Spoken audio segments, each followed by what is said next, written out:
off of the coconut tree if that was your only option. Yeah. If you had nothing else, and if you were forced to do that, then you may get tired of eating coconuts and drinking coconut water, but you will not die. You will not go hungry. You will not go thirsty. You will not get heat exhaustion. You will always have something, and you will have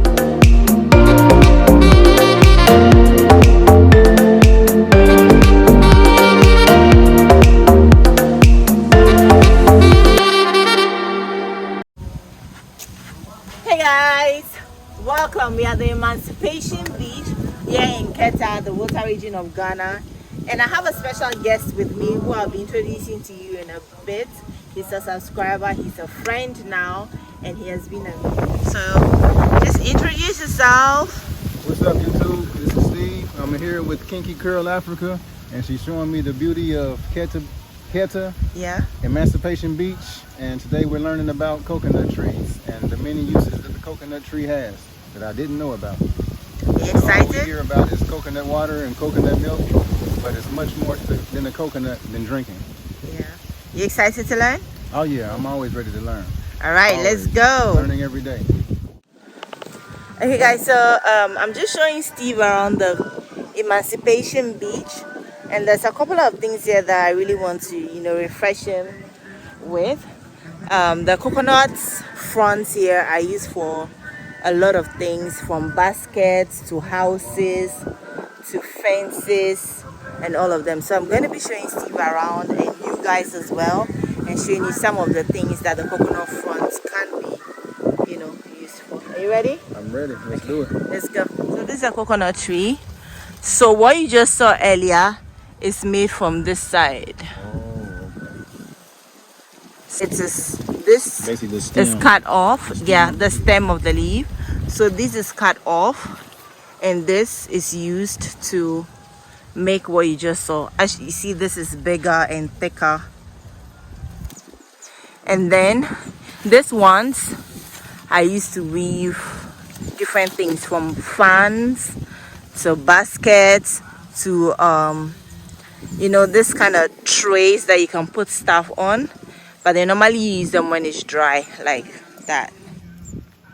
So before you weave the basket, you dry it out, or you weave it while it's green and let it dry? Well, it depends. If you want it to be green, then you use the fresh one. But eventually it's going to dry, because as the sun and water and all of that is going to dry.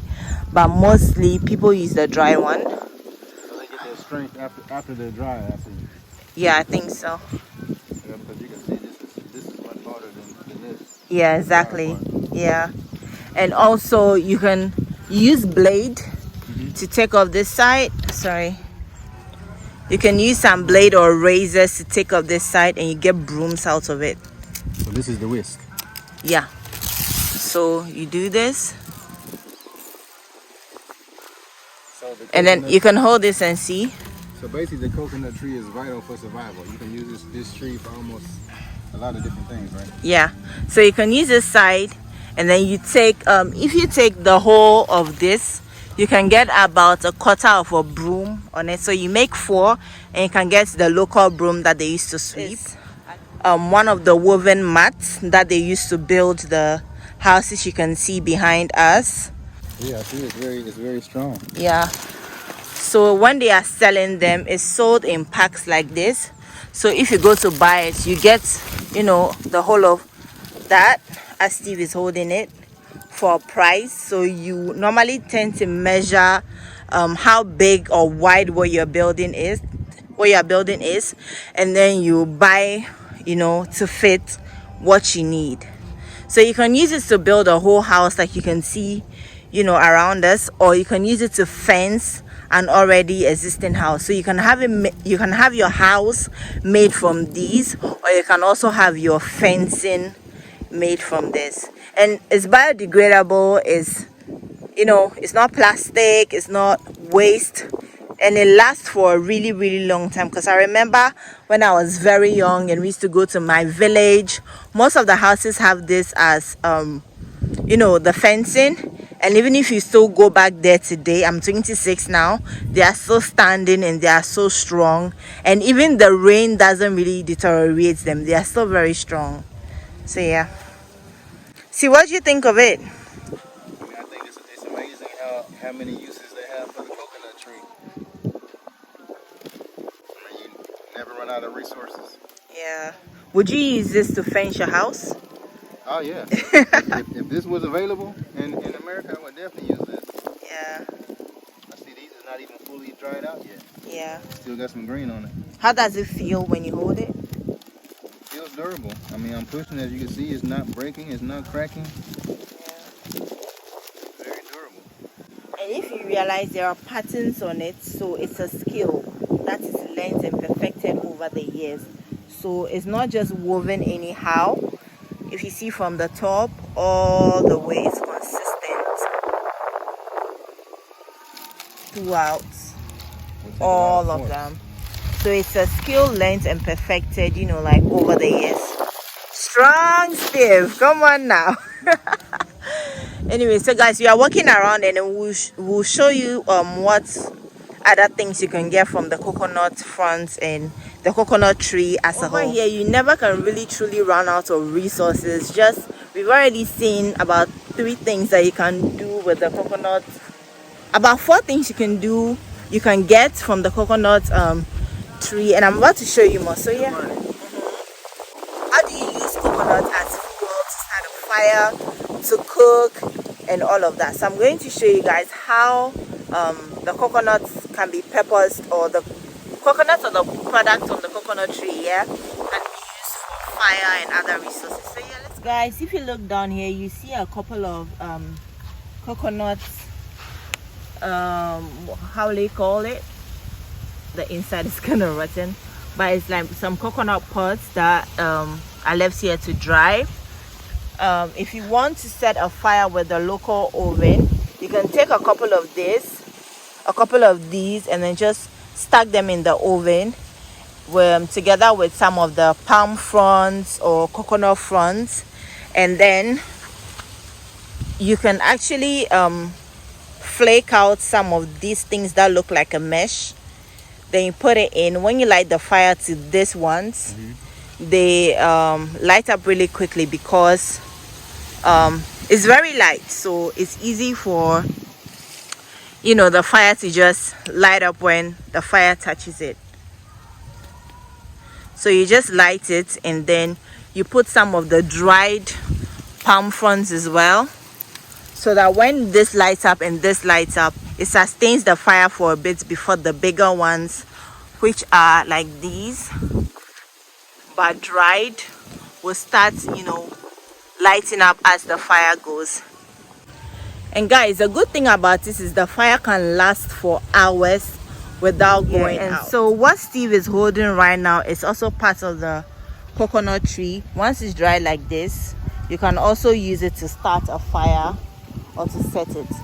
So especially the meshy parts are very easy to, you know, flame up, and then they also help to sustain the fire for a bit. But this looks and feels like material. Do they make any kind of blankets or any kind of clothing with this, or any kind of material with this? Is this not that I am aware of, but if I was stuck on an island somewhere and I need something to probably wash my body, this would be the first thing I'll think about, to just, you know, use to exfoliate and probably just wash my skin. I don't know if it's used for anything in particular as at now, but yeah. So this is one of the brooms made from the coconut tree. shirt or something like that? Yeah.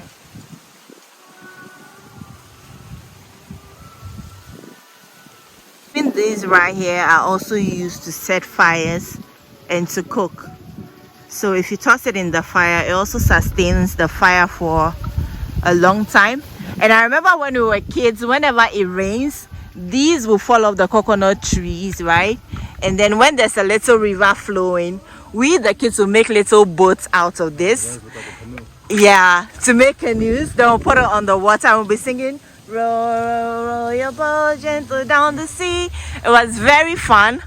And like, yeah, I think there's something that like every child should experience, you know, once in a lifetime, because growing in the village, this was some of the things that really warmed our childhoods and made it like really fun and interesting. That nature is so smart. The God, the creator, whatever you want to call him, is so smart that probably designed this to protect the fruit from the sun. Exactly. Now I'm noticing that everyone that's bearing fruit has a covering. Basically a cover on the fruit. Yeah. So normally when the seedlings are no, is it seedlings? Little things that come before it starts to fruit. When they come, they are very tiny, and when a strong wind blows, it's able to knock them off the tree. So this right here serves as a windbreak or protective covering for them. So that keeps them in place. So even if the wind is strong, it doesn't, you know, knock all of them. So at the end of the day, you still get fruit.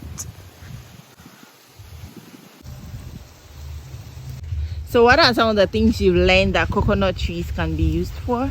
Learned that you can almost sustain the village entirely off of a coconut tree.